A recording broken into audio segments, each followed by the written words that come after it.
Hi guys, எல்லாருமே எப்படி இருக்கீங்க? இன்னைக்கு நம்ம டோக்கியோக்குள்ள அனிமி சீசன் 2 எபிசோட் 5 தான் பார்க்க போறோம். அதனால இதுக்கு முன்னாடி இருக்கக்கூடிய எபிசோட்ஸ பார்க்கலனா கீழ டிஸ்கிரிப்ஷன்ல லிங்க் இருக்கு, அதை யூஸ் பண்ணி போய் ஒன்ஸ் டீடைலா பார்த்துட்டு வந்துருங்க. அப்பதான் இந்த எபிசோட்ல நான் கொடுக்க போற சின்ன சின்ன டீடைல்ஸ் எல்லாத்தையும் உங்களால தெளிவா புரிஞ்சுக்க முடியும். சோ பார்க்காதவங்க போய் பார்த்துட்டு வந்துருங்க. அப்புறம் அப்படியே ஆல்ரெடி பார்த்தவங்க நம்ம சேனலுக்குன்னு சப்ஸ்கிரைப் பண்ணாம இந்த வீடியோ பார்த்துக்கிட்டு இருக்கீங்கன்னா உடனே சப்ஸ்கிரைப் பண்றாதீங்க. அதுக்கு பதிலா இந்த வீடியோ ஃபுல்லா பார்த்து முடிச்சிட்டு நம்ம சேனல்ல இருக்கக்கூடிய மத்த வீடியோ எல்லாத்தையும் செக் பண்ணி பாருங்க. அப்போ உங்களுக்கு பிடிச்சிருந்தா மட்டும் சப்ஸ்கிரைப் பண்ணி பெல் ஐகானை ஆன்ல வச்சுக்கோங்க. அது கூட சேர்த்து நம்ம சோஷியல் மீடியாவோட லிங்க் எல்லாமே டிஸ்கிரிப்ஷன்ல இருக்கு, அதை யூஸ் பண்ணி ஃபாலோ பண்ற மாதிரி இருந்தாலும் ஃபாலோ பண்ணிக்கோங்க. ஏன்னா இப்போ நீங்க பாத்துக்கிட்டு இருக்கிறது இன்ஃபினிட்டி அனிமேஷன் சேனல். வாங்க டைம் வேஸ்ட் பண்ணாம இந்த எபிசோடுக்குள்ள போயிடலாம். சோ இந்த எபிசோட் ஓபன் பண்ணதும் சிசிஜி மூலமா நடத்திக்கிட்டு இருக்கக்கூடிய ஒரு மிடில் ஸ்கூல்ல தான் காட்டிக்கிட்டு இருக்காங்க. ஏன்னா நம்ம பார்த்தோம் இல்லையா, ஒரு ட்வின் சிஸ்டர்ஸ் கோலா இருக்காங்களே, அவங்க ரெண்டு பேருமே இந்த இடத்துல தான் படிச்சுக்கிட்டு இருந்தாங்க. அது போக இவங்களுக்கு கிளாஸ் எடுத்துட்டு இருந்ததும் நம்ம அம்மான் தான். ஏன்னா சிசிஜில இருக்கிற எல்லாருமே வெறும் கோல்ஸ் மட்டும் கொள்றது கிடையாது, இந்த மாதிரி சில நல்ல விஷயங்களும் சொல்லி தராங்க. இருந்தாலும் இந்த இடத்துல மோஸ்ட்லி சொல்லி தரக்கூடிய விஷயம் என்னன்னா, கோல்ஸ் நம்ம எப்படி கொள்ளணும், அதுங்கள்ட்ட இருந்து எப்படி நம்மள காப்பாத்திக்கணும், அது போக அதுங்க நம்மளுக்கு முன்னாடி வந்தா என்ன பண்ணணும், இப்படி இன்னும் நிறைய கோல்ஸ் சம்பந்தமான விஷயங்களை தான் சொல்லி கொடுத்துட்டு இருக்காங்க. ஏன்னா இந்த பசங்க எல்லாருமே ஏதோ ஒரு விதத்தால கோல்ஸால பாதிக்கப்பட்டிருப்பாங்க. அதாவது அப்பா அம்மாவை கொண்டு இருக்கலாம், இல்ல வீட்டுல இருக்கக்கூடிய யாராவது தம்பி தங்கச்சிங்களை கொண்டு இருக்கலாம், அந்த மாதிரி ஏதாச்சும் ஒரு பாதிப்பு. சோ அப்படிப்பட்டவங்கள தான் இந்த ஆஃப்னேஜ்ல கொண்டு வந்து இவங்க சிசிஜிக்காக வளர்த்துக்கிட்டு இருக்காங்க. அதாவது அம்மானை எப்படி சின்ன வயசுல கூட்டிட்டு வந்து இந்த இடத்துல வளர்த்து ஒரு இன்வெஸ்டிகேட்டரா மாத்தி இப்ப கோல்ஸ கொல்லக்கூடிய ஒரு கை தேர்ந்த ஆளா மாத்தி இருக்காங்களோ, அதே மாதிரி தான் இவங்களையும் கோல்ஸ கொல்லக்கூடிய ஒரு இன்வெஸ்டிகேட்டரா மாத்துறதுக்கான நிறைய மைண்ட் வாஷ் வேலை எல்லாம் பண்ணிட்டு இருப்பாங்க. ஆனா இதெல்லாம் பத்தி இவங்களுக்கு எதுவுமே தெரியாது இல்லையா. அதனால அம்மான் சொல்ற விஷயத்த எல்லாத்தையும் கேட்டுட்டு ஐயா சூப்பர் சூப்பர்னு கையை தட்டிட்டு கிளாஸ் முடிச்சு போற நேரத்துல இந்த ட்வின் சிஸ்டர்ஸும் இன்னும் ஒரு பொண்ணும் வந்து அம்மானு கிட்ட பேசுறாங்க.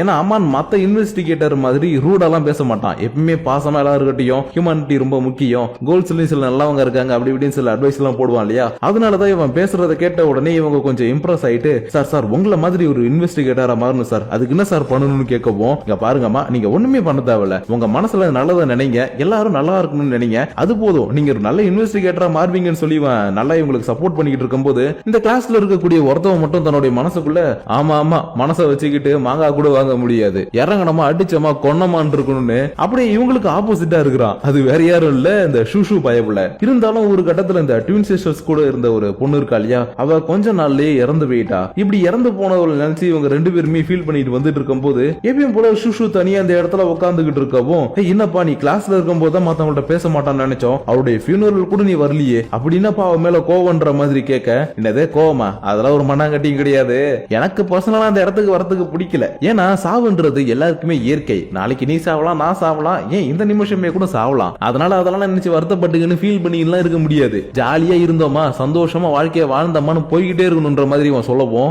என்னடா நீ இப்படி பேசிக்கிட்டு இருக்க, ஒரு உயிர், அந்த உயிர் போயிருக்கு, அதுக்கான மரியாதை கொடுக்கறதுக்காக நீ வந்திருக்கலாம்ன்ற மாதிரி திரும்ப இவங்க கேட்க, என்னது உயிரா, உயிர்லாம் என்னுடைய அதுக்கு சமம், அதனால தேவையில்லாம என்கிட்ட பேசி டைம் வேஸ்ட் பண்ணாம போய் உங்களுக்கு வேலை இருந்தா பாருங்கன்ற மாதிரி சொல்லவும் இவங்களுக்கு செம கோவம் வந்துருச்சு. இருந்தாலும் இவங்க கிட்ட எதுக்கு நம்ம கோவத்தை காட்டிக்கிட்டு நம்ம உண்டு நம்ம வேலை உண்டுன்னு கிளம்புவோன்னு இவங்க ரெண்டு பேரும் கிளம்பி போயிட்டாங்க. ஆனா இந்த ஷூஷு பயப்புள்ள இங்க உட்காந்து என்னதான் பண்ணிக்கிட்டு இருக்கானா, புத்துக்குள்ள இருந்து வரக்கூடிய அந்த எறும்புலாம் இருக்கும் இல்லையா, அந்த எறும்பை கொன்னு விளையாண்டுகிட்டு இருக்கிறான். சோ இப்படி ஒரு புரூட்டலான ஒரு கொலகார மைண்ட் இருக்கக்கூடியவன் தான் அந்த ஷூஷோ. ஆனா இப்ப இவன் கிட்ட தான் கோலா மாதிரி இருக்கக்கூடிய இந்த ரெண்டு பொண்ணுங்களும் மாட்டிக்கிட்டாங்களே, அதனால என்ன ஆக போகுதுன்றத இப்ப பிரசன்ட் டைம்ல பாப்போம். சோ இப்ப பிரசன்ட்ல தான் கூட படிச்ச ரெண்டு பொண்ணுங்களும் கோல்ஸா மாதிரி இருக்கிறத பார்த்ததுல இருந்து இவன் வெறி பிடிச்ச மாதிரி உங்களை நான் கொல்ல போறேன்னு இவங்க கூட ஃபைட் பண்ணிக்கிட்டே இருக்கப்போ ஒரு கட்டத்துல இவன் கையில வச்சிருக்கக்கூடிய ஆக்ஸை இவங்க தட்டி விட்டுட்டு இவனை கொல்றதுக்காக ரொம்ப பக்கத்துல வந்துட்டாங்க. ஆனா இவனுக்கு எதுவும் ஆகல, இதுல இருந்த ஒரு பொண்ணுடைய கண்ணு மட்டும் போயிடுச்சு. என்னடா இந்த பையகிட்ட கத்தி இருந்திருக்குது, அதனால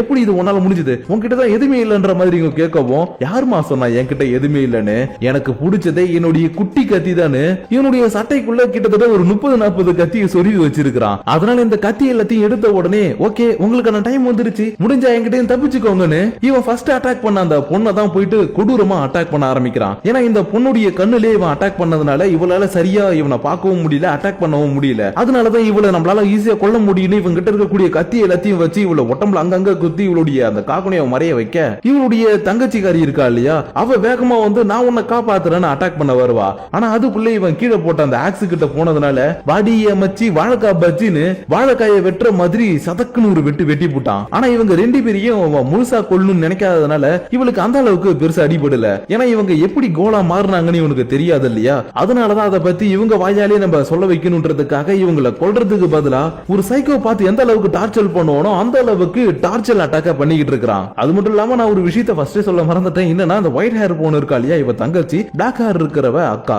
சோ இப்படி இருக்கும்போது இந்த சைக்கோபாத் அட்டாக் பண்ணிக்கிட்டே இருக்கிறதுல இந்த தங்கச்சிக்காரிக்கு ரொம்பவே அடிபட்டு இருக்கும். அதனால ஒரு கட்டத்துல இங்க பார், கோல்ஸா மாறினவங்கள பார்த்தாலே உனக்கு மான்ஸ்டர் மாதிரி தெரியுது இல்ல, ஆனா உண்மை என்னன்னா இங்க இருக்கக்கூடிய கோல்ஸ் மான்ஸ்டர் கிடையாது. அதுக்கு பதிலா அவங்களை கொல்லணும், மக்களை காப்பாத்தணும்னு நல்லவன்ற ஒரு போர்வையை போத்திக்கிட்டு இருக்கக்கூடிய இந்த சிசிஜி ஆர்கனைசேஷன் தான். அதனால இப்ப நான் சொல்றதை மட்டும் நல்லா ஞாபகம் வச்சுக்கோ, நீ வேலை செஞ்சிட்டு இருக்கக்கூடிய இந்த சிசிஜி தான் ரியலான மான்ஸ்டர்னு சொல்லிட்டு அடுத்த செகண்டே இந்த பொண்ணு என்ன பண்ணிட்டா, தன்னுடைய தங்கச்சியை தூக்கிக்கிட்டு இங்க இருந்து ஓடி போயிட்டா. இதனால ஷூஷுவும் சரி ஓகே பின்னாடியே போவானான்னு பார்த்தா அதுதான் பண்ணல. ஏன்னா இவன் கிளாஸ்ல இருக்கும்போது இவங்க கிட்ட என்னதான் பேசலனாலும் இவங்களெல்லாம் இவனுக்கு ரொம்பவே பிடிக்கும். ஆனா இவனுடைய கேரக்டருக்கு சென்டிமெண்டா பேசினாலாம் செட் ஆகாதுன்றதுனாலதான் மத்தவங்க கிட்ட இவனுடைய மனசுல இருக்கக்கூடிய விஷயங்கள் எல்லாம் ஷேர் பண்ணிருக்க மாட்டான். அதனாலதான் இவங்க இந்த இடத்துல போக விட்டுட்டு இவங்க எப்படி கோலா மாறினாங்கன்றத பத்தி இவன் யோசிச்சுக்கிட்டு இருக்க. இன்னொரு பக்கம் அம்மா நிறைய பேர்கிட்ட மாட்டிட்டு இருந்தா இல்லையா, அந்த இடத்துல என்ன ஆச்சுன்றது நம்மளுக்கு காட்டல.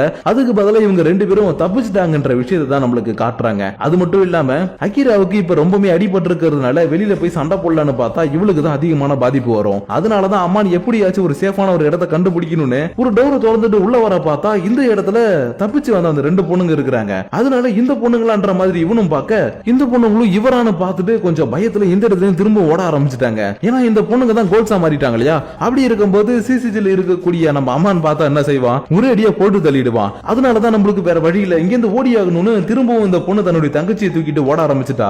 ஆனா அதுக்குள்ள அம்மான் இந்த ரெண்டு பொண்ணுங்க யாருன்றத தெரிஞ்சுக்கிட்டான். ஏன்னா இந்த ரெண்டு பொண்ணுங்களும் கிளாஸ்ல ரொம்பவே இன்டெலிஜென்ட். அது போக இவங்க கிட்ட நிறைய டவுட்ஸ் எல்லாம் கேட்பாங்கன்றதுனால நல்லாவே இவனுக்கு ஞாபகம் இருக்குது. இருந்தாலும் இதை பத்தி எதுவுமே அகிரா கிட்ட சொல்லாம டைரக்டா இவளை கூட்டிட்டு இந்த இடத்துல கிளம்பி போகும்போது தான் இவனுடைய மனசு முழுக்க ஒரே ஒரு கொஸ்டின் ஓடிக்கிட்டு இருக்கு, எப்படி அந்த பொண்ணுங்க கோல்ஸா மாறினாங்க. ஏன்னா அந்த பொண்ணுங்க ரெண்டு பேருமே எப்படி உங்கள மாதிரி ஒரு இன்வெஸ்டிகேட்டர் அவளது தான் கேட்டாங்க இல்லையா. அதனாலதான் எப்படி இந்த பொண்ணுங்க கோலா மாறினாங்கன்னு இவனுக்குள்ள ஒரு பெரிய குழப்பத்தோட யோசிச்சுக்கிட்டே அகிராவை கூட்டிட்டு இந்த பக்கம் போயிட்டு இருக்க. இன்னொரு பக்கம் அயோட்டோவும் யூகினோரையும் சண்டை போட்டுட்டு இருந்தாங்க இல்லையா. அங்க என்ன ஆச்சுன்னு பார்த்தா இந்த இடத்துல ஃபைட் கொடூரமா போயிட்டு இருக்குது. ஏன்னா இவன் முன்னாடி ஆர்மரை பார்த்துட்டு கொஞ்சம் ஷாக்கா இருந்திருப்பான். ஆனா இப்ப அப்படி கிடையாது. ஆர்மரா இருந்தாலும் பரவாயில்ல, எதுவா இருந்தாலும் பரவாயில்ல, கொய்யால இன்னைக்கு உன் மண்டையை பொழக்காம விட மாட்டேன்னு அயோட்டோ தன்னுடைய காகுனையை வச்சு என்னதான் அட்டாக் பண்ணலாம் ட்ரை பண்ணாலும் இவர்கிட்ட இருக்கக்கூடிய ஆர்மர் கொஞ்சம் அட்வான்ஸ்டா இருக்கிறதுனால அசால்ட்டா இது மூலியமா தடுத்துட்டு இவருடைய குயின் கே வெப்பன் மூலியமா அசால்ட்டா இவனுடைய காகுனைவை வெட்டி கிடாசுறாரு. ஏன்னா டோக்காவுடைய காகுனைவா இருந்தாலும் சரி இவனுடைய காகுனைவா இருந்தாலும் சரி ரெண்டுமே கிளாஸ் டைப் காகுனே. சோ அப்படி இருக்கும்போது யாராச்சும் ஒருத்தங்க ஃபோர்ஸ் கொடுத்து அட்டாக் பண்ணாங்கன்னா ஈஸியாவே உடைச்சிடலாம். அதனாலதான் இவர் அசால்ட்டா இவனுடைய காகுனையை உடைக்கவும் இவனுடைய அந்த கோல் பவர் எல்லாமே கொஞ்சம் கொஞ்சமா ட்ரெயின் ஆக ஆரம்பிக்குது. அதனால இவனை நம்ம இப்ப உடனே கொல்ல வேணாம், அதுக்கு பதிலா கொஞ்சம் டைம் கொடுத்து திரும்ப இவனை ரெக்கவர் பண்ணி சண்டை போட வச்சு அதுக்கப்புறம் கொள்ளலான்னு நிராயுத பாணி டெக்னிக்கை இவர் யூஸ் பண்றாரு. அதாவது நிறைய பேர் சொல்லுவாங்களே நிராயுத பாணியா இருக்கிறவனை நம்ம அட்டாக் பண்ண கூடாதுன்னு. அதே மாதிரி தான் இவனுடைய காகுனை திரும்ப ரெக்கவர் ஆகிறதுக்கு ஒரு 2 to 3 மினிட்ஸ் எடுத்துக்கொண்டதுனால கொஞ்சம் இவர் வெயிட் பண்ணிக்கிட்டே இருக்கவும் இவன் டக்குனு எழுந்து காகுனை ரெக்கவர் ஆகிறதுக்குள்ள அட்டாக் பண்றான். பட் இந்த அட்டாக் ரொம்பவுமே பொறுமையா சின்ன குழந்தைங்க குத்துற மாதிரி இருந்திருக்கும். ஏன்னா இவர் நினைச்சதை விட இவனுடைய காகுனையை உடைச்சதுக்கு அப்புறம் இவன் ரொம்பவே வீக் ஆயிட்டான். அதனால இப்படி லைட்டா குத்துருமா அப்படியே மயக்கம் போட்டு கீழே விழ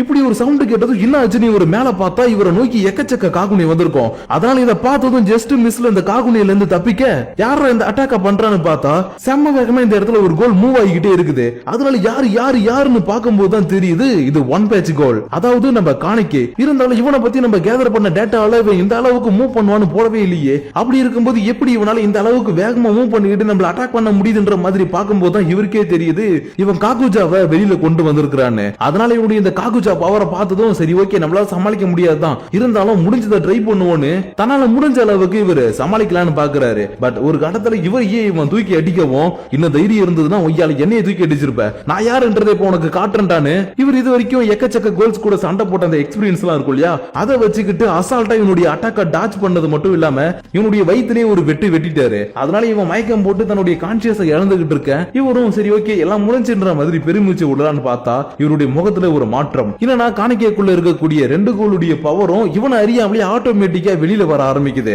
அதனாலதான் இதை பார்த்து இவர் கொஞ்சம் பயந்து போனதுக்கு அப்புறம் இன்னும் எலவடாது உன்னுடைய உடம்புக்குள்ள இருந்து ரெண்டு கோளுடைய காகுனி வெளியில வருது, உண்மையை சொல்லு நீ கோல் தானா இல்ல வேற ஏதாவது கேட்க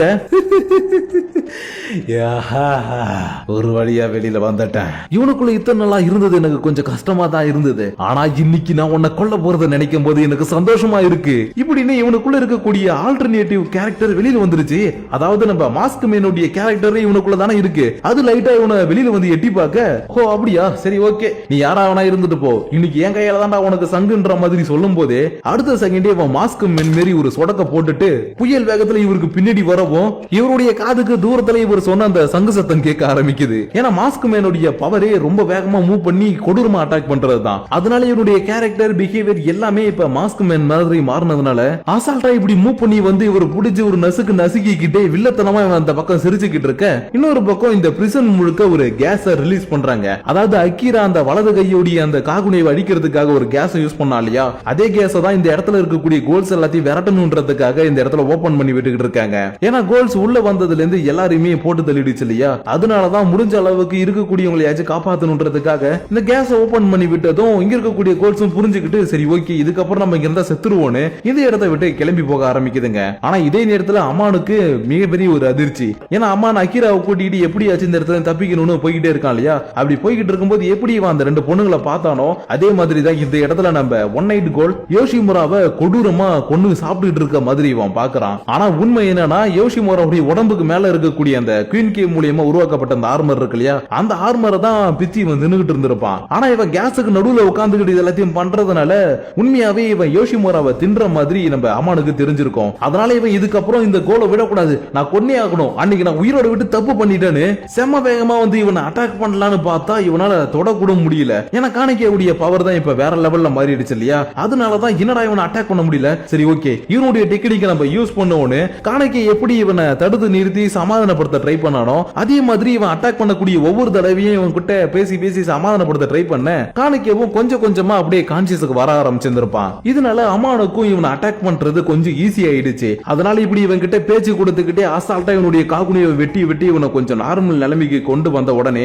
இங்க பேர ஐபேஜ் கோல் நீ மத்த கோல்ஸ் மாதிரி இல்லாம நல்ல கோலா இருப்பேன்னு நினைச்சேன், அது போக மக்களுக்கும் கோல்ஸுக்கும் நடுவுல ஒரு நல்ல ஒரு ரிலேஷன்ஷிப்பை கொண்டு வருவேன்னு நினைச்சேன், ஆனா நீ என்னுடைய எதிர்பார்ப்பை எல்லாத்தையுமே சுக்குநூறா உடைச்சிட்டேன்னு இவன் சொல்லவும் காணிக்கவும் தன்னுடைய முழு கான்சியஸுக்கு வந்துட்டு உடஞ்சு போய் அழ ஆரம்பிக்கிறான். ஏன்னா இவனுக்குமே இவன மாதிரியான ஒரு மைண்ட் செட் தானே இருந்திருக்கும். அதனாலதான் நான் எதுக்கு இப்படி மாறினேன், நான் இப்படி கிடையாதுன்னு இவன் ஃபுல் கான்சியஸுக்கு வந்ததுக்கு அப்புறம் இந்த இடத்துல உட்கார்ந்து அழுதுகிட்டு இருக்க தடனா மேல இருந்து ஏதோ ஒண்ணு பொழந்துகிட்டு உள்ள வர மாதிரி சத்தம் கேக்குது. அதனால எதுக்கு இந்த மாதிரி சத்தம் கேக்குது என்னாச்சுன்னு மேல பார்த்தா எக்கச்சக்க மனுஷங்க செத்து போய் கீழே விழுந்துகிட்டு இருக்காங்க. ஏன்னா உள்ள இருக்கக்கூடிய காணிக்கையையும் மத்தவங்களையும் காப்பாத்துறதுக்காக இந்த இடத்துக்கு ஒன்னை எவள் வந்திருக்குது. அதனாலதான் மேல இருக்கிற எல்லா சிசிசி மெம்பர்ஸையும் போட்டு தள்ளிட்டு அசால்ட்டா இது உள்ள வந்ததும் அகிரா இத பார்த்த உடனே இது இது இது அதுதானே இது அதேதான் அப்படின்னு ரொம்பவே பயந்து போய் நடுங்கிக்கிட்டு இருக்கா. ஏன்னா இந்த ஒன்னை எவளை பத்தி இவ படிச்சு தெரிஞ்சுக்கும் போதே ரொம்ப பயமா இருந்திருக்கும். அப்படி இருக்கும்போது இவ நேருக்கு நேர் ஒன்னை எவளை பாக்குறா இல்லையா, அதனால இது என்ன பண்ண போதுனே தெரியலையே இவளுக்கு கை கால்லாம் நடுங்கிக்கிட்டு இருக்க. இந்த ஒன்னைய உணவு சடனா இவளை திரும்பி பாத்துருச்சு.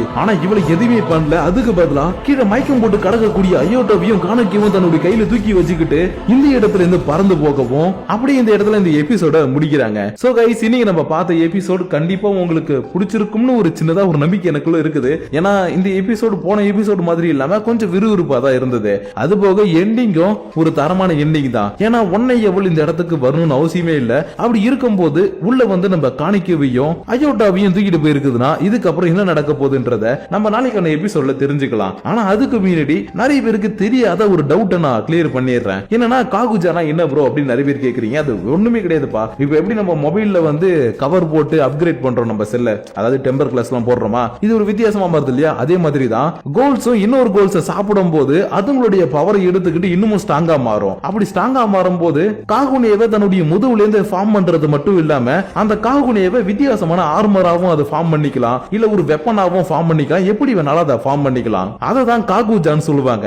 அது மட்டும் இல்லாம இந்த காகுஜாவுக்கு ஒன்னை அவளுக்கும் ஒரு மிகப்பெரிய கனெக்ஷன் இருக்குது. ஏன்னா ஒன்னை அவளுடைய சைஸ் பாத்தீங்கன்னா நார்மலான கோல்டை விட ரொம்பவே பெருசா இருக்கும். அதுக்கு காரணமே இந்த காகுஜா தான். ஏன்னா ஒன்னை அவள் எக்கச்சக்க மனுஷங்களை சாப்பிட்டது மட்டும் இல்லாம யாரெல்லாம் தனக்கு துரோகம் பண்ணுவாங்க தப்பு பண்ணுவாங்கன்னு அந்த காலத்துல நினைச்சதோ அந்த கோல்ஸ் எல்லாத்தையும் சாப்பிட்டு தனக்குள்ள இருக்கக்கூடிய அந்த காகுஜா பவரை 100% வெளியில கொண்டு வந்திருக்குது. சோ அதனாலதான் இப்ப ஒன்னை எவ்வளவு பறக்கவும் முடியும், அசால்ட்டா எல்லாரையும் சமாளிக்கவும் முடியும். ஆனா நம்ம காணிக்கைவுக்கு இருக்கக்கூடிய காகுஜாவுடைய பவர் என்ன அப்படின்னு கேட்டீங்கன்னா காணிக்கைவுடைய பவர் லெவல் இப்பதான் ஒரு ஃபர்ஸ்ட் ஸ்டேஜுக்கு வந்திருக்கு. சோ இதுக்கப்புறம் இவன் கொஞ்சம் கொஞ்சமா தான் தன்னுடைய பவர் எல்லாத்தையுமே வெளியில கொண்டு வருவான். சோ இப்போ இதனால இதுக்கப்புறம் வரப்போற எல்லா எபிசோட்ஸ்லயும் உங்களுக்கு இந்த காகுஜா பத்தின எந்த ஒரு டவுட்டும் வராதுன்னு நினைக்கிறேன். அப்படி இல்ல டவுட் வருதுன்னா கவலைப்படாம கீழே இருக்கக்கூடிய லைக் ஷேர் பட்டனை தட்டி விட்டுட்டு அதுக்கும் கீழே இருக்கக்கூடிய கமெண்ட் செக்ஷன்ல கமெண்ட் கமெண்ட் பண்ணுங்க. அப்படி நீங்க பண்ணக்கூடிய அந்த கமெண்ட்ஸோட சேர்த்து உங்களை நான் நெக்ஸ்ட் எபிசோட வந்து பாக்குற வரைக்கும் உங்களிடமிருந்து விடைபெறுவது உங்கள் நான்.